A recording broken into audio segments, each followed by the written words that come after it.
pembahasan kita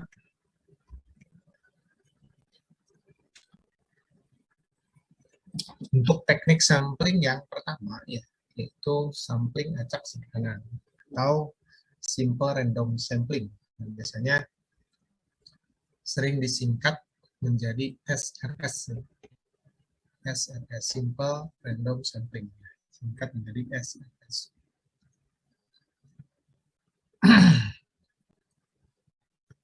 Kita lihat apa itu SRS ya. Sebelumnya kita review sedikit ya tentang populasi dan sampel yang minggu lalu sudah dibahas ya. Pengertian populasi dan sampel dan kaitannya dengan parameter dan statistik, sebab ini nanti akan berkaitan dengan penaksir ya. Populasi ya itu disebut merupakan keseluruhan atau totalitas objek baik dari segi menghitung maupun mengukur yang dibatasi oleh kriteria tertentu. Ini sudah dibahas minggu lalu ya, diberikan pula contohnya tentang populasi ini. Yang pasti populasi ini berisi unit-unit sampling ya. Jadi disebut sebagai unit sampling yang karena kenapa disebut unit sampling? Karena nanti unit-unit ini akan dijadikan objek pemilihan ya. Jadikan objek pemilihan. Nah, populasi ini berisi keseluruhan atau totalitas dari si objek pemilihan tadi. Ya. Jadi si unit sampling tadi. Oke.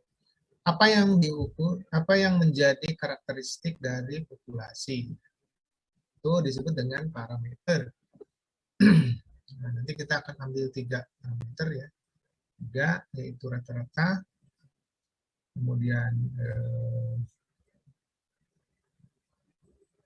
total dan proporsi ya. Sini parameter disimbolkan dengan huruf Yunani ya atau Greek. Rata-rata menggunakan mu, total menggunakan tau, dan proporsi menggunakan pi. Kemudian sampel. Sampel adalah sebagian atau objek pengamatan. Sampel ini adalah unit-unit tadi, unit sampling. Setelah dipilih ya, setelah si unit-unit sampling dipilih, maka diperoleh sebagian unit terpilih ya, atau sekumpulan unit terpilih itu disebut dengan sampel. Nah, unit-unit terpilih ini nanti akan menjadi unit pengamatan atau objek pengamatan. Nah, yang jadi karakteristik dari sampel adalah statistik. Ya, statistik. Yang mana statistik ini adalah, nah ini sudah dibahas juga minggu lalu ya, fungsi dari variabel acak. Fungsi dari variabel acak. Dan dia berdistribusi sampling. Nah, ini yang perlu dipahami ya, bahwa statistik ini berdistribusi sampling. Distribusi sampling itu apa? Distribusi sampling, nah itu sudah kita bahas tuntas ya minggu lalu tentang distribusi sampling. Jadi distribusi dari sebuah statistik yang merupakan penaksir dari parameter. Yang disebutkan di sini, statistik merupakan penaksir bagi parameternya. Oke, contohnya misalnya rata-rata menggunakan Y bar, simbolnya ya, simbolnya menggunakan huruf Latin. Rata-rata Y bar, total T, dan proporsi P. Nah, kalau rata-rata ini agak spesial, dia pakai bar ya di atasnya. Bukan Y saja. Kalau Y saja itu biasanya jumlah. Nah, jumlah ya. Itu biasa dituliskan Y saja. Jumlah dari seluruh data. Nah, itu Y. Nah, kalau Y, jumlah Y dibagi N, berarti jumlah dibagi N, maka dia adalah rata-rata. Ya. Ini biasa digunakan di dalam proporsi ya, biasanya ya, proporsi. Kalau Y per N, Y-nya itu adalah banyaknya anggota yang berkategori A misalnya, berkategori tertentu. Nah, kalau anggota berkategori tertentu itu sama dengan jumlah dari YI, di mana YI-nya bernilai 1 atau 0. 1 jika berkategori A, 0 jika tidak, atau selainnya. Maka jumlahnya itu sama dengan Y. Y per N misalnya. Oke, jadi ketiga hal ini ya, ini basisnya sama yaitu rata-rata ya. Basisnya basis rata-rata total adalah rata-rata dikali dengan N besar ya, yang sudah dibahas juga minggu lalu. Oke, kita lanjutkan. Ini tentang populasi dan sampel ya, mereview sedikit. Sekarang kita lihat simple random sampling ya. Di sini kita punya populasi di lingkaran yang berwarna hijau sebelah kiri ya. Ini adalah sebuah populasi dan yang titik-titik merah ini adalah unit-unitnya ya. Unit yang ada dalam populasi ya. Unit-unitnya yang titik-titik warna merah ya. Sebut saja unitnya populasi. Kalau kita melakukan pemilihan di antara unit-unit ini ya, pemilihan di beberapa unit-unit yang ada dalam populasi terpilih ya, dan kumpulan unit terpilih ini kita sebut saja sebagai sampel tadi ya, sudah dijelaskan. Kumpulan unit-unit terpilih ini kita sebut dengan sampel. Nah, proses memilihnya dari populasi ke sampel ini disebut dengan teknik sampling. Teknik sampling. Nah, yang paling sederhana, nah ini teknik sampling yang nantinya akan menjadi dasar dari teknik sampling lainnya. Nah, itu teknik simple random sampling. Ya, simple random sampling. Oke. Atau sampling acak sederhana. Apa pengertiannya? Artinya adalah suatu proses memilih satuan sampling. Sampling itu unit sampling ya, dari populasi sedemikian rupa. Sehingga setiap satuan sampling dalam populasi mempunyai peluang yang sama besar untuk terpilih ke dalam sampel dan peluang itu diketahui sebelum pemilihan dilakukan. Nah, ini yang penting ya. Jadi kata kuncinya di sini ya yang diberikan warna merah ya. Sebab secara umum ya proses memilih satuan sampling dari populasi itu adalah teknik sampling. Ya, teknik sampling itu ya proses memilih satuan sampling dari populasi. Nah, kalau setiap satuan sampling dalam populasi mempunyai peluang yang sama besar, ya, peluang yang sama besar, peluang terpilihnya itu sama setiap unitnya, dan peluangnya diketahui. Nah, peluangnya itu diketahui. Setiap unit terpilihnya sama peluangnya, dan peluang-peluang ini diketahui. Disebut dengan simple random sampling atau sampling acak sederhana. Oke.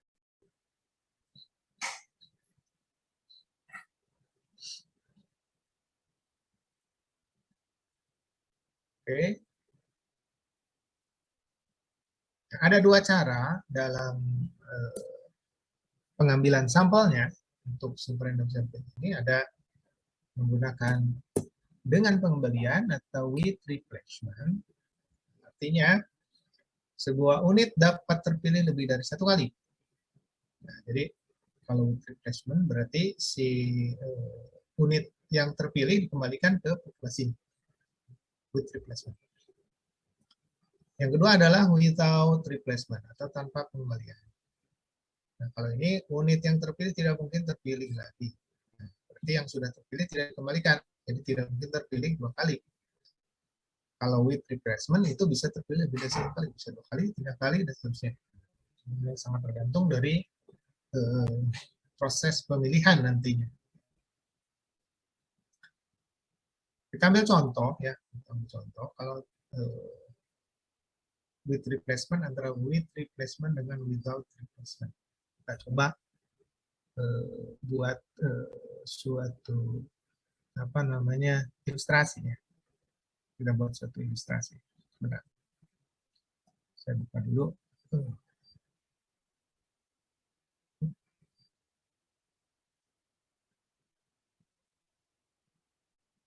Ya, ini dia.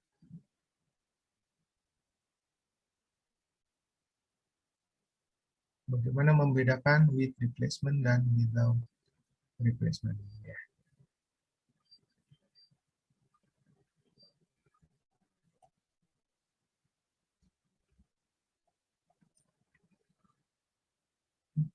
Sebentar.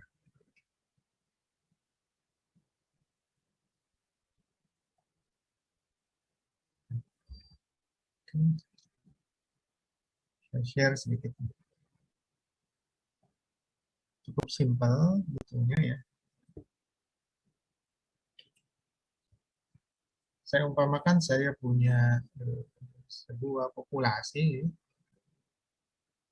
Nah, katakan ini populasi ya. Kemudian saya punya unit sampelnya ya. Sampelnya ada yang merah, ada yang hijau misalnya, ada yang biru, ada yang oranye, ada yang apa lagi plat misalnya, ada 5-nya. Nah, coba kalau saya pilih, ya saya pilih, nah, ini pilih ya, tanpa pengembalian. Nah, berarti kalau saya pilih 3 misalnya, 3 ya. Kalau saya pertama pilih merah, terpilih misalnya merah, dan merahnya tidak dikembalikan, maka merahnya hilang. Ya. Merah yang di sini hilang, gitu kan? Ini tidak ada merah. Ya. Ini berarti tanpa pengembalian. Merahnya nggak ada. Saya pilih yang kedua, yang pertama ya. Pertama. Saya pilih yang kedua, yang pertama, dan yang kedua, yes. Ini yang kedua, salah. Ini yang kedua, ini yang kedua, ini yang ketiga. Misalnya. Nah, ini tanpa pengembalian. Pertama pilih merah, nanti kalahnya tidak ada di populasinya ya. Yang kedua misalnya terpilihnya warna biru misalnya. Biru berarti si birunya hilang di sini. Birunya hilang di sini. Biru, nah, biru hilang. Karena sudah terpilih ya, jadi hilang. Nah, yang ketiga misalnya terpilih warna coklat. Warna coklat. Coklatnya hilang. Coklatnya hilang. Nah, gitu. Nah, ini berarti dengan pengembalian. Tanpa pengembalian. Nah, kalau dengan pengembalian, nah ini dengan pengembalian ya. Nah, berarti di sini tersisa 2 ya kalau tanpa pengembalian populasinya misalnya ya ini ada yang merah, ada yang biru, ada yang hijau, ada yang coklat, ada yang oranye. Kalau dengan pengembalian dikembalikan lagi. Nah, ini tidak ada pengurangan nanti yang terpilihnya. Maksudnya bukan anggota populasi yang berkurang, tapi yang terpilihnya tidak berkurang. 1, 2, 3, 1. Jadi bisa terpilih yang pertama warna merah, yang kedua warna coklat, misalnya, yang ketiga warna hijau. Nah, ini tidak ada pengembalian. Jadi di sini mungkin terpilih seperti ini. Tapi mungkin juga terpilihnya ini mungkin ya, mungkin di sini merah, di sini merah lagi. Nah, bisa jadi seperti itu karena yang dipilihnya itu tetap ada 5. Nah, kalau tadi tanpa pengembalian yang dipilihnya berkurang ya, kurang. Nah, gitu. Misalnya ini seperti ini dengan pengembalian. Nah, berarti kalau secara dari sisi peluang, ya, peluang terpilih, ya, nah, nanti kita bahas peluang. Oke, kita balik lagi ke slide. Ini kalau pakai daring seperti ini ya. Jadi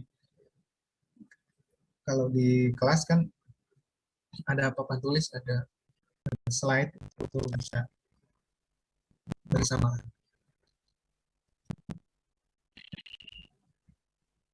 Ya, peluang, secara peluang. Tadi disebutkan bahwa peluangnya diketahui ya.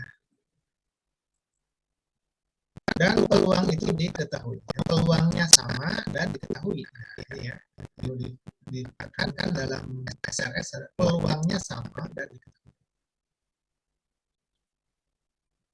Apabila dalam populasi berukuran N besar akan dipilih sebuah unit secara sinkron SRS, ya, sampaikan sederhana, maka peluang setiap unit dalam populasi tersebut memiliki peluang yang sama untuk terpilih sebesar 1. Nah, ini peluangnya adalah setiap unit itu 1 per N besar.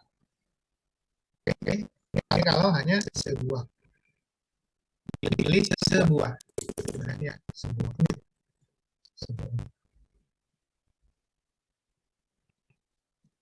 Sebuah unit. Nah, ini itu peluangnya sebesar 1 per N besar. Ya. Oke. Apabila dalam populasi berukuran N besar akan dipilih sampel sebanyak N kecil, besar populasinya, N kecil sampelnya, besar SRS, maka peluang setiap unit dalam populasi tersebut memiliki peluang yang sama untuk terpilih ke dalam sampel besar N kecil per N besar. Ya. Peluangnya adalah N kecil per N besar. Kita lihat.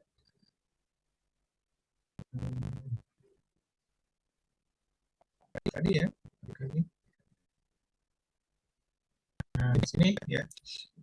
Itu untuk tanpa pengembalian ya. Tanpa pengembalian. Di sini peluangnya tadi ada 5 ya. N besarnya peluang setiap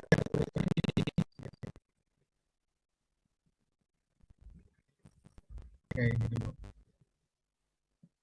N besarnya 5. Kalau saya pilih 1 unit ya. Nah, yes. Oke, saya pilih 1 unit. Pilih 1 unit. Nah, pilih 1 unit. Maka peluangnya sebetulnya P itu sama dengan 1 per 5. Kalau saya pilih 1 unit, maka peluangnya adalah 1 per 5. Nah, kalau saya pilih N unit, N, maka P-nya adalah N per 5. Jadi kalau di sini, ya, 3 unit, maka peluang setiap unitnya itu, peluang tingginya adalah 3 per 5. Ya, peluangnya. Nah, ini dari mana? Ini sudah belajar pengantar teori peluang? Ya? Tidak ya. Nah, dari teori peluang kan sudah dijelaskan tentang bagaimana peluang kalau saya punya 5 ya. Ini 5 unit ya. Unit. Kalau setiap unit peluangnya sama, maka peluangnya itu ya 1 per 5 1 dibagi banyaknya anggota populasinya. Jadi sebenarnya di sini yang pertama terpilih itu peluangnya 1 per 5 ya. Kalau yang kedua terpilih peluangnya berapa? Ini kan sudah berkurang ya. 1 per 4 ya. Sudah berkurang 1. Yang ketiga terpilih 1 per 3. Jadi ya, kalau tanpa pengembalian begitu. 1 per 5, 1 per 4, 1 per 3. Gitu ya. Nah, bagaimana bahwa peluang ini tidak berlipat? Nah, itu kan dijelaskan dalam teori peluang. Bagaimana caranya menghitung peluang. Nah, ada seluruh kemungkinan yang harus diperuntukkan. Nah, kemungkinannya di sini bisa merah, biru, kuning, coklat, orange. Nah, di sini ada pengurangan. Gitu ya. Nah, itu harus diperhitungkan dalam penentuan peluangnya. Nah, beda-beda dengan pengembalian. Kalau dengan pengembalian pertama peluangnya 1/5. Ya, ini 1/5 semua. Yang kedua 1/5, yang ketiga 1/5 sama. Di sini 5, di sini 1/5, di sini 1/5. Kalau tanpa pengembalian ini 1/5, di sini 1/4, di sini jadi 1/3. Nah, ini belum diperhitungkan di sini banyak kemungkinan. Nah, banyak kemungkinannya berapa? Yang pertama berapa, yang kedua berapa, yang ketiga berapa. Nah, itu kalau kita turunkan ya, ini ada penurunannya di buku ya. Mengetahui lebih atas, silahkan lihat di buku ya, bagaimana penurunan bahwa peluangnya itu 1/5.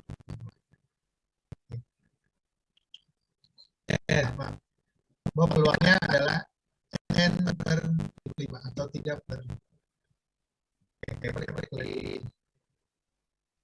Oke, balik lagi. Balik lagi.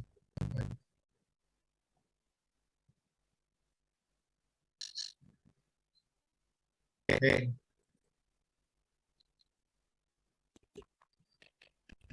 Oke. Kondisi populasi. Nah, ini yang cukup penting juga ya dalam SRS adalah kita harus tahu kondisi populasi. Ada 3 hal yang harus diperhatikan dalam SRS. SRS ini akan berlaku atau lebih tepatnya akan baik digunakan dalam kondisi populasi seperti berikut. Ada 3 hal yang harus diperhatikan. Yang pertama, variabel yang diteliti relatif homogen. Nah, ini saya kasih merah itu adalah kata kuncinya. Kata kuncinya. Kuncinya apa? Homogen. Apa yang homogen? Variabel yang diteliti. Jadi untuk setiap unit samplingnya itu harus bersifat homogen. Contoh, beden. Ya. Kalau yang ditelitinya mahasiswa, misalnya ya, populasinya mahasiswa. Ini tentang meneliti tentang misalnya adalah IPK misalnya, IPK mahasiswa, gitu ya, IPK mahasiswa. Nah, mahasiswa itu kan banyak, ada yang di semester 1, 2, 3, 4, tergantung dia berada di semester mana. Nah, homogen artinya mahasiswanya itu harus sama nih semesternya. Nah, misalnya semester semua di semester 2 semuanya. Nah, itu berarti homogen. Karena akan berbeda mahasiswa yang di semester awal dengan di semester akhir, karena semester akhir mungkin lebih berat ya mata kuliah yang harus diambilnya lebih berat, semakin akhir akan semakin berat, sehingga relatif ya secara relatif mungkin IPK-nya lebih menurun kalau di akhir. Beda di awal itu bisa masih tinggi ya, akhirnya menurun. Saya fenomena seperti itu, sehingga harus homogen ya, sama-sama, berarti mahasiswanya ada di semester 2 ya 2 sama ya. Kalau di 6 semuanya gitu. Itu berarti homogen. Contoh lain misalnya mengukur tinggi badan ya, tinggi badan mahasiswa misalnya ya. Nah, ini tinggi badan ini ada perbedaan laki-laki dan perempuan. Berarti harus kita perhatikan tuh. Kalau laki-laki dan perempuan berbeda ya dari segi badan, maka yang misalnya mahasiswa laki-laki itu homogen, mahasiswa perempuan. Nah, seperti itu arti homogen. Jadi relatif, saya ada kata relatif ya, relatif homogen. Jadi artinya bukan betul-betul mungkin. Kalau betul-betul mungkin ya sama semua ya. Dari sisi tinggi badannya sama semua, itu berarti mungkin akan dalam arti tapi relatif dalam artian tadi ya. Saya kalau IPK melihatnya di semesternya. Kalau tinggi badan misalnya laki-laki perempuan gitu ya, berdasarkan jenis kelamin itu harus dibedakan antara laki perempuan supaya dia mungkin. Yang kedua adalah unit dalam populasi menyebar secara rata. Nah, ini pemerataan unit sampel ya. Jadi terkadang populasi itu sebarannya tidak merata. Nah, ini kalau dalam realitanya ya, aja kadang-kadang populasi ini menyebarnya nggak merata nih. Sehingga perlu kita memperhatikan ya, unit-unit dalam populasi itu apakah dia merata menyebar atau tidak. Karena nanti terkait dengan unit terpilih. Unit terpilihnya apakah hanya di satu area tertentu saja atau tidak, atau terpilih di area lain yang memungkinkan bahwa dia seperti berkumpul ya, unit populasi yang berkumpul di suatu tempat, itu berarti tidak merata sebenarnya. Nah, kalau kondisi populasi tidak merata, kita SRS ini kurang bagus, tidak bagus. Yang ketiga ada kerangka sampling, frame ya yang lengkap. Ada kerangka sampling, jadi ini mutlak artinya ada kerangka sampling yang lengkap. Lengkap artinya setiap unit dalam populasi itu tercatat ya, dalam kerangka sampling. Bagaimana kalau tidak tercatat? Sudah kita bahas ya tentang populasi ya. Ada populasi, ada populasi target atau target populasi, ada populasi yang disampel. Populasi yang disampel adalah populasi yang ada dalam kerangka sampling. Nah, jadinya mungkin saja dari target populasi itu ada yang tidak tercatat. Ya, ini biasanya kalau terkait dengan ukuran populasi yang besar ya. Populasi besar penduduk kota Bandung, nah, itu kan dasar banyak kota Bandung nih 3 juta misalnya ya. Apakah 3 juta itu tercatat semua ya, kalau kita ke dinas pendudukan, apakah 3 juta itu tercatat semua atau ada yang tidak tercatat? Nah, itu mestinya ya, karena apalagi penduduk itu kan berubah ya, jadi waktu berubah. Nah, mungkin ada perbedaan antara yang tercatat dan yang ada di realitas di lapangan. Artinya itu target dan sampling frame itu berbeda gitu. Oke, nah ini ya prinsip populasinya homogen, merata, dan ada sampling frame. Oke. Kalau ini ada semua, maka kita bisa lakukan SRS ya dengan peluang tadi diketahui ya, 1/n besar kalau memilih 1 atau n kecil per n besar kalau kita pilih n. Ya. Keuntungan dan kerugian. Sebelum lanjut ya, apa yang akan kita bahas selanjutnya ini adalah semuanya adalah sampling tanpa pengembalian. Jadi kita tidak membahas sampling dengan pengembalian ya. Kita dari SRS ini, kita mulai dari SRS ini, selanjutnya sampai dengan akhir nanti semuanya menggunakan sampling tanpa pengembalian. Oke, keuntungan dan kerugian. Yang pertama adalah keuntungan. SRS mempunyai keuntungan bahwa prosesnya sederhana. Ya. Sebetulnya juga simpel ya, sederhana jadinya. Jadi secara proses dia tidak banyak melibatkan faktor-faktor lain Jadi dia hanya melibatkan si populasi itu saja, ya, populasi itu saja, sehingga si prosesnya ini sederhana. Nah, ini biasanya sangat mudah dilakukan pada populasi yang ukurannya kecil, gitu ya. Pada populasi yang ukuran kecil ini mudah. Jadi proses yang simple ini, kalau ukuran populasinya kecil, seperti tadi misalnya 5, gitu ya, hanya ada 5, nah ini mudah sekali kita gunakan SRS. Yang kedua, keuntungannya bentuk rumus-rumus statistika umumnya menggunakan SRS. Jadi atau mengacu pada SRS itu ya. Jadi kalau kita lihat ya, yang ada dalam buku-buku statistika, ya, ada dalam buku-buku statistika, si rumus-rumusnya itu mengacunya pada SRS. Ya, mengacunya pada SRS. Jarang yang ada mengacu pada teknik sampling lain. Nah, biasa menggunakan SRS saja. Gitu.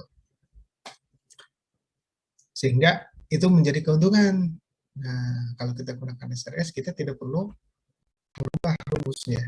Rumusnya cukup gunakan rumus yang ada di buku. Gitu.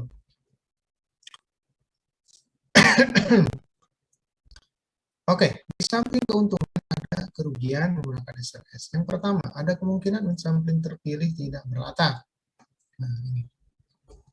Tadi bahwa unit samplingnya harus merata, tapi ada kemungkinan bahwa unit samplingnya tidak merata. Nah, gitu ya.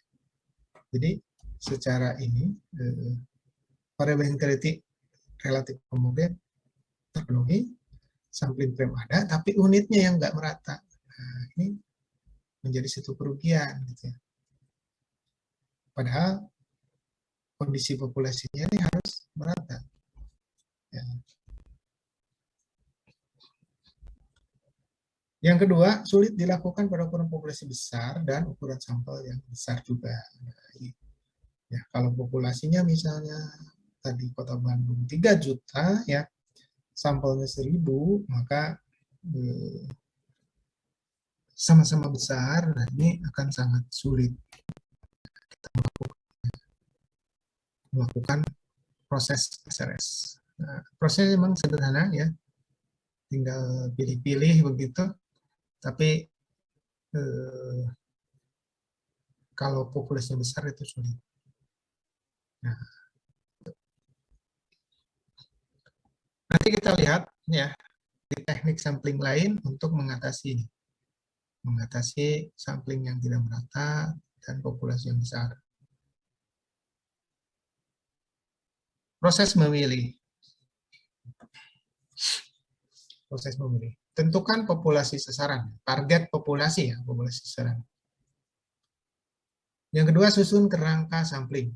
Nah, tentu kita menentukan dulu target populasinya, baru menyusun kerangka sampling. Bukan sebaliknya ya. Ada kerangka sampling, terus tentukan target. Tidak, terbalik. Ya. Kita tentukan dulu target, ya, populasi targetnya, baru susun kerangka sampling. Kemarin kita sudah membahas ya sebelumnya, bahwa populasi, kemudian di dalamnya ada target populasi, di dalamnya ada populasi yang disampel, yaitu yang tersusun dalam kerangka sampling. Ketiga, tentukan ukuran sampel. Nah, ukuran sampel ini penting ya dalam sampling. Ya, dalam sampling ini penting ukuran sampel karena dia menentukan terhadap apa namanya, ukuran sampel ini menentukan terhadap kecukupan. Nah, kecukupan ya, kecukupan dari sampel yang kita gunakan. Nah, karena nanti sampel yang kita gunakan itu salah satu syaratnya adalah harus mencukupi. Artinya tidak boleh kurang. Kalau lebih ya boleh, kalau kurang ya tidak boleh. Nah, itu berarti kita harus tentukan ukuran sampel berapa minimal. Nah, biasanya ini dituliskan tentukan ukuran sampel minimal ya, biasanya ditambahkan minimal. Ukuran sampel minimal. Jadi ukuran sampel itu tidak, misalnya ditentukan 100 ya, misalnya 100. 100 itu bukan harus 100, tidak. Lebih boleh, tapi tidak boleh kurang. 101 boleh, 120 boleh, gitu ya. Tapi tidak boleh kurang. Kurang dari 100 tidak boleh. Oh, cuma ada 99, nah, itu nggak boleh. 99. Harus minimal 100. Nah, jadi ukuran sampel itu sebetulnya minimal. Ya, lebih dari itu boleh. Yang keempat, lakukan proses pengambilan sampel secara acak. Nah, ini acak ya. Secara acak. Apa yang dimaksud acak? Acak itu sebetulnya melibatkan tadi peluang terpilih ya. Peluang terpilihnya itu sama. Ya. Jadi kalau kita memilih di dalam populasi ya, peluang terpilihnya sama, maka dia acak.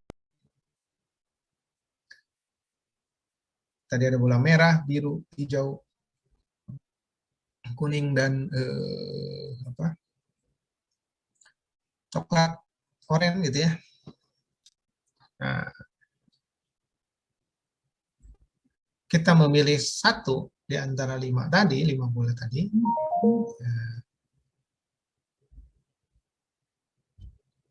Secara acak, maka peluang terpilihnya semua bola tadi sama. Bagaimana supaya sama? Yang pertama adalah kita balik ke kondisi populasi. Harus homogen. Nah, ya. Variabelnya harus homogen. Misalnya kalau bola, ukurannya harus sama. Nah, itu homogen tuh. Ukuran bolanya sama. Tadi kalau warna sudah jelas ya beda ya. Warna itu tidak mempengaruhi ke proses memilih. Yang mempengaruhi misalnya pertama ukuran. Ukurannya yang satu bola pingpong, satu bola basket, ya sudah pasti itu tidak homogen. Ya, itu pemilihannya itu akan pasti tidak acak. Nah, gitu ya. Kalau seperti itu. Misalnya tadi contohnya yang pertama tadi adalah ukuran bola. Kemudian bentuk bola. Nah, bentuknya apakah sama bulat atau bolanya yang agak apa namanya? Agak peang gitu ya. Seperti bola rugby gitu misalnya. Nah, itu kan berbeda lagi. Ya, apa bolanya teksturnya sama nggak? Nah, gitu ya, tekstur bolanya. Kan berbeda-beda ya tekstur bola. Yang licin, ada yang kasar. Ya. Kemudian bolanya ini bahannya sama nggak? Beratnya sama nggak? Nah, itu ya. Itu adalah kehomogenan si variabel yang diteliti. Dari beratnya, dari teksturnya, dari bahannya, dan sebagainya. Nah, kalau homogen, ya seluruhnya, maka kita bisa melakukan proses pengacakan. Nah, yang pertama tadi homogen, yang kedua adalah proses pengacakan. Proses pengacakan. Jadi supaya terambil sampelnya ini acak, ya kita harus melakukan proses pengacakan. Tadi peluangnya kan sama, peluang terpilihnya sama. Bagaimana proses pengacakan? Ada 3 proses pengacakan. Ada simple randomization. Randomization itu pengacakan. Ada randomization based on remainder. Ya. Pengacakan didasarkan pada sisa, remainder, sisaan gitu. Randomization based on permutation. Pengacakan didasarkan pada permutasi. Ya, mungkin sudah tahu ya permutasi. Ada permutasi, ada kombinasi ya. Nah, ini ada 3 hal ya pengacakan. Yang pasti semuanya prosesnya adalah pengacakan. Oke, kita lihat yang simple, yang sederhana. Kalau sederhana ini memang sangat mudah dan sering dilakukan ya, Sekali ada bola, taruhlah bolanya di dalam sebuah kotak gitu ya, dalam kotak. Misalnya tadi 5 bola ada dalam kotak, ya. Supaya prosesnya ini acak ya. Tadi yang pertama bolanya harus homogen ya, Nah, tadi ukurannya sama, beratnya sama, teksturnya sama, misalnya bahannya sama, semua dari plastik, semua teksturnya licin, semua ukurannya sama, misalnya diameternya 3 cm, dan seterusnya itu ya. Nah, gitu. Nah, proses pengacakannya simpel itu gimana? Kalau di dalam kotak kita tinggal mengocok kotak. Dikocok saja ya kotaknya, maka itu adalah sudah melakukan proses pengacakan. Kemudian kita ambil satu setelah dikocok gitu ya. Itu simpel seperti itu yang disebut dengan simpel. Nah, kalau dalam itu kan bola ya, kalau bola kan seperti itu. Nah, kalau misalnya mahasiswa misalnya, nah, proses pengacakannya bagaimana kalau mahasiswa misalnya? Nah, kita bisa membuat yang paling mudah itu adalah membuat nomor urut, ya, nomor urut dari si sampling frame ya. Nah, makanya itu sampling frame itu harus ada ya. Kenapa? Sampling frame ya. Nah, sampling ya, kan ada daftar unit sampel ya. Daftar unit samplingnya. Kita bisa membuat nomor urutnya ya dari 1 sampai misalnya populasinya ada 5 ya, berarti ada 1 sampai 5, 1 yang mana, 2 yang mana, 3 yang mana, 4 yang mana, 5 yang mana. Nah, yang mana nanti si nomor urut ini menjadi apa?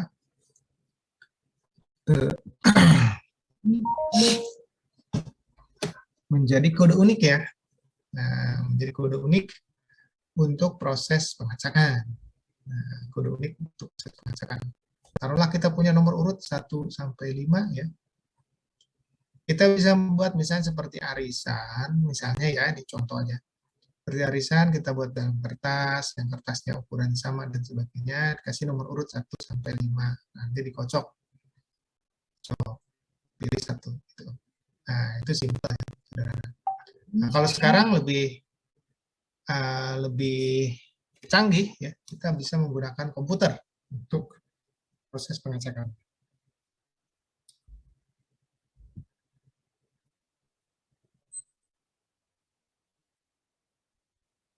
Oke. Kalau sekarang bisa menggunakan komputer. Jadi tidak perlu lagi dikocok-kocok gitu ya. Kalau zaman sekarang ya, karena sudah ada komputer. Kalau tidak ada komputer bisa pakai kalkulator.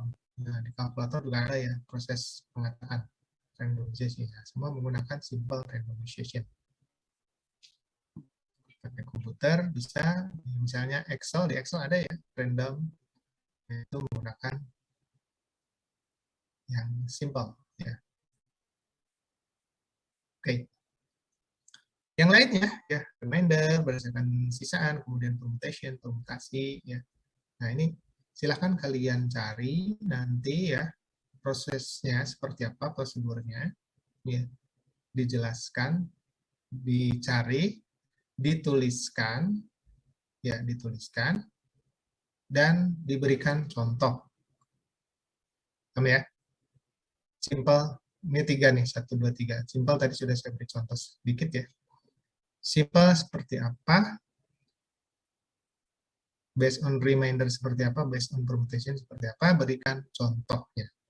Contohnya seperti apa. Ya. Seperti tadi misalnya contohnya, saya tadi misalnya memilih ini bola gitu ya, bagaimana melakukan kalau simple seperti apa.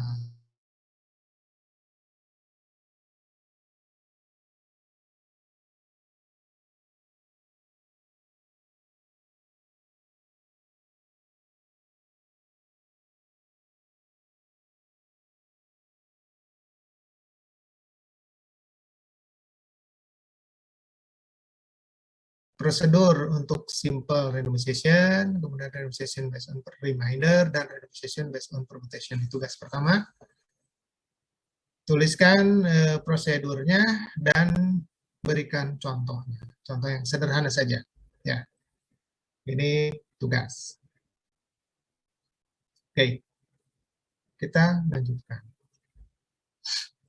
Penaksir rata-rata. Ya, setelah kita melakukan proses pengacakan, ya, sudah Yang selanjutnya dilakukan adalah melakukan pengukuran terhadap atau pengamatan terhadap unit terpilih. Nah, gitu. Jadi si unit terpilih itu kita amati, kita lakukan apa namanya,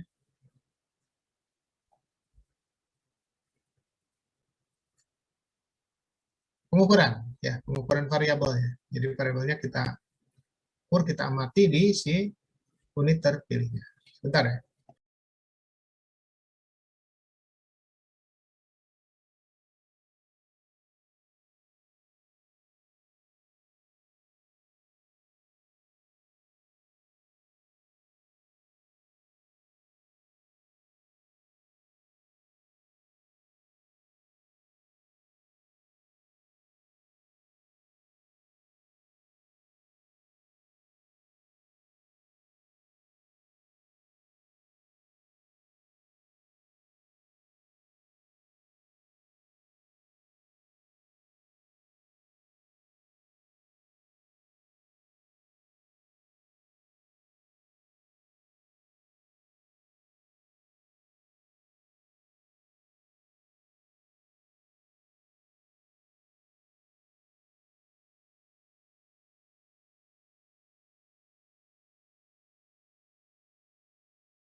Baik ya, kita lanjutkan.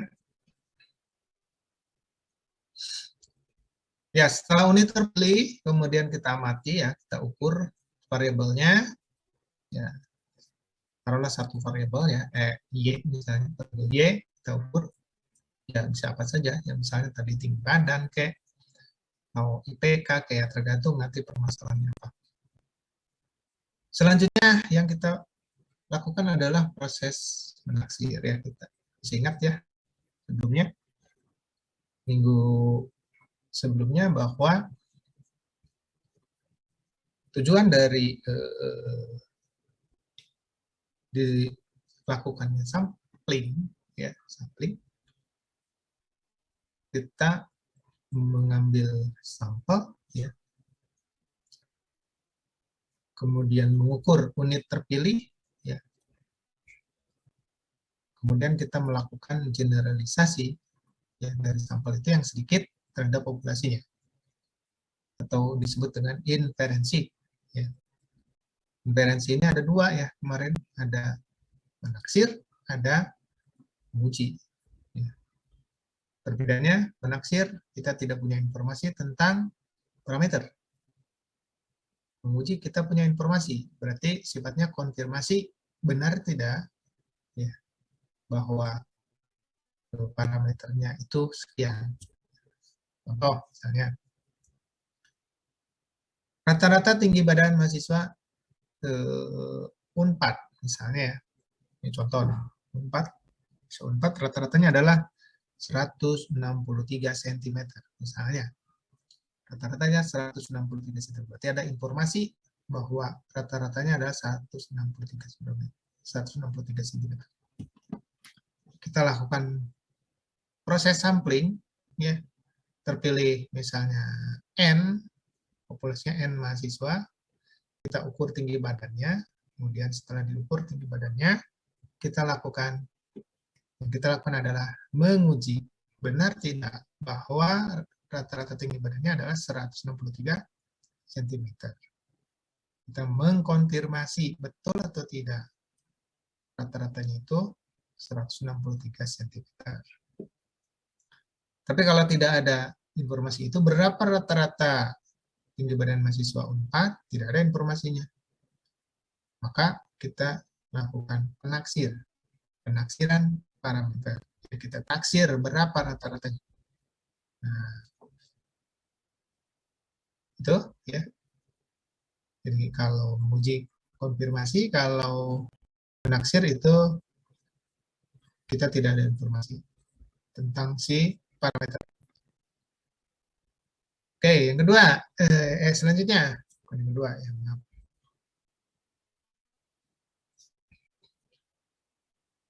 Minggu lalu sudah kita bahas juga tentang distribusi sampling ya, tentang distribusi sampling yang terkait dengan distribusi dari sebuah variabel acak. Ya. Terkait dengan distribusi dari penaksir yang merupakan atau statistik yang merupakan penaksir dari parameternya. Nah, yang mana si statistik itu adalah fungsi dari variabel acak. Nah, kita lihat yang pertama adalah rata-rata. Ya.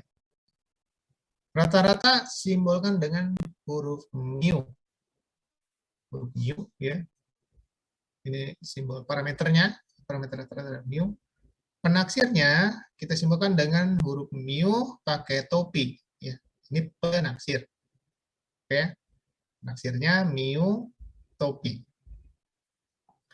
Penaksir ini sama dengan statistik ya, Y bar. Y bar adalah statistik. Ya, diukur dari sampel Y bar. Fungsi dari variabel acak. Y bar. Variabel acaknya apa nih? Sampel acaknya nih. Variabel acak adalah variabel yang diukur dari dari sebuah sampel ya, dari sebuah sampel atau dari unit-unit sampling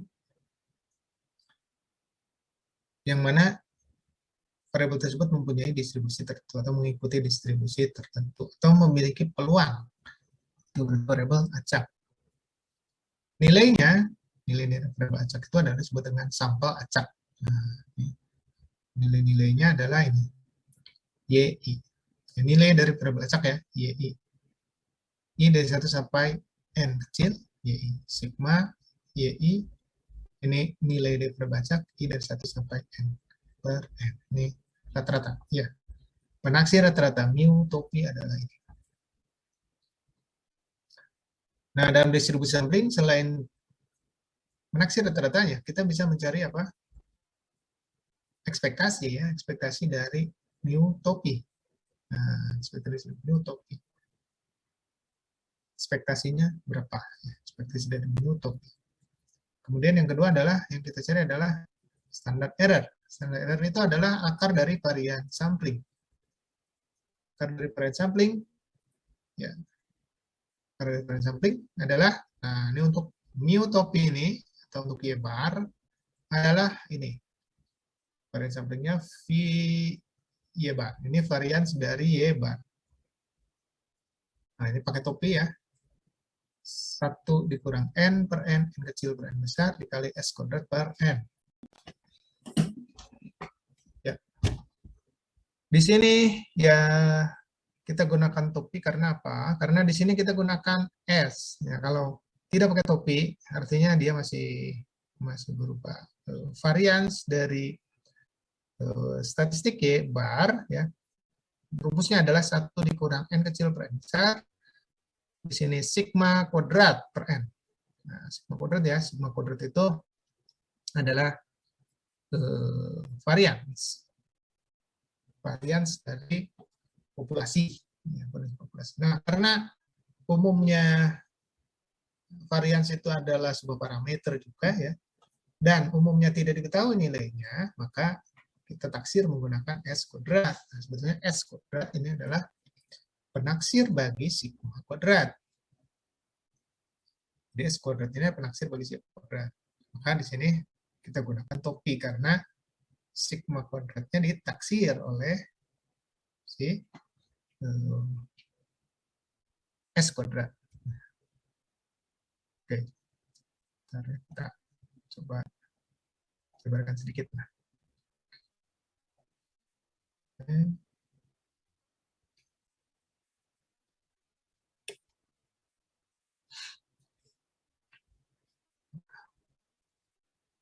Varians Y bar ya, disebut dengan 1 dikurang N per N sigma kuadrat per N. Itu ya. Sigma kuadratnya di sini Ya, sigma kuadrat. Nah, ini adalah varians populasi. Berarti dia adalah sebuah parameter ya.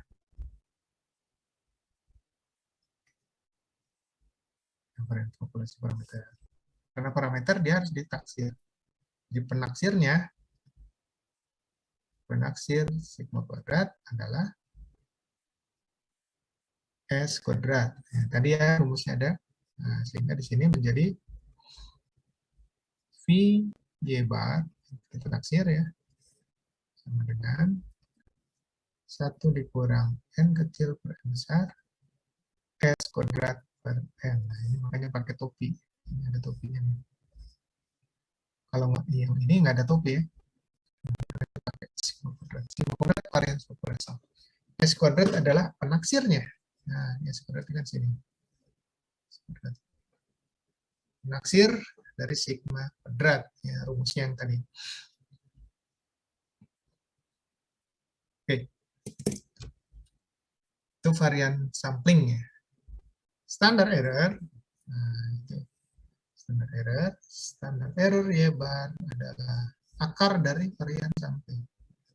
V, nah ini kalau pakai topi, di sini pakai topi ya. Y bar, ini sebetulnya tinggal mengikuti saja. Kalau pakai topi. Kalau standar errornya saja ya itu di atasnya. Standar error Y bar adalah ini, akar varian Y bar. Oke. Kita balik lagi. Nah, ini rumusnya ya, rumusnya. Seperti N-1 sigma YI dikurang Y bar kuadrat. Nah, kalau ini adalah varians dari sampel. Nah, dia penaksir bagi si sigma kuadrat. Contoh. Nah, kita lihat contohnya. Seorang manajer rumah sakit ingin mengetahui rata-rata biaya yang dikeluarkan pasien. Ada sebanyak 484 catatan sakit tersebut. Karena berbagai kendala, dia tidak bisa memperoleh semua catatan tersebut. Untuk itu, dia mengambil sampel secara SRS sebanyak 9 catatan yang hasilnya adalah sebagai berikut. Jadi kalau catatan rumah sakit ya,